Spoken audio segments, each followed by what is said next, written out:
it's always very important to have a really good cupcake recipe in your repertoire. So here's mine. I always like to start with the wet ingredients one bowl and the dry ingredients in the other. So some oil, I'm using some vegetable oil, in that goes. This is going to keep our cupcakes really moist, along with some butter, so melted butter, and do cool it down once it's melted so it's not too hot. To this I'll add some buttermilk. This is what's going to give us a tender crumb. So in with the buttermilk and some vanilla extract, so about a teaspoon. Give that a really quick whisk and we'll just pop that to one side while we get onto the dry ingredients. So in another bowl, some self-raising flour, no need to sift it. And to give the self-raising some extra lift, some baking powder and some caster sugar.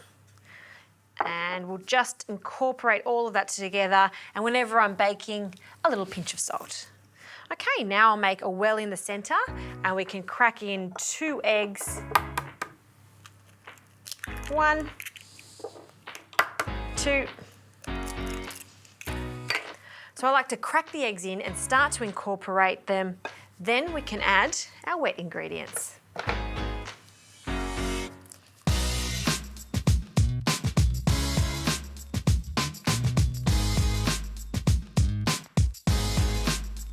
Okay, the batter is ready to go and you'll need a 12-hole regular muffin tin.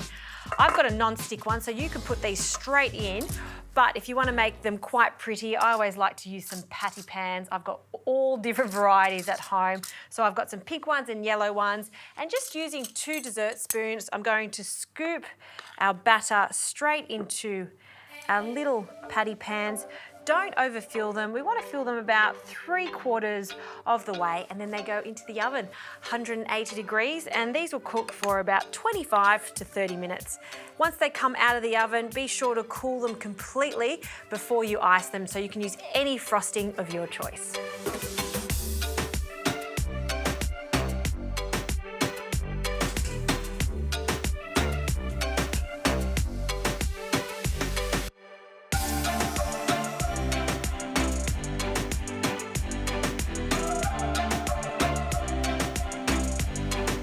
These gorgeous cupcakes have come out of the oven. I have allowed them to cool completely before piping on some frosting. My frosting's really easy. It's just as simple as blending up some cream cheese with some icing sugar. You could add some lemon zest to this or some vanilla, or keep it plain as is.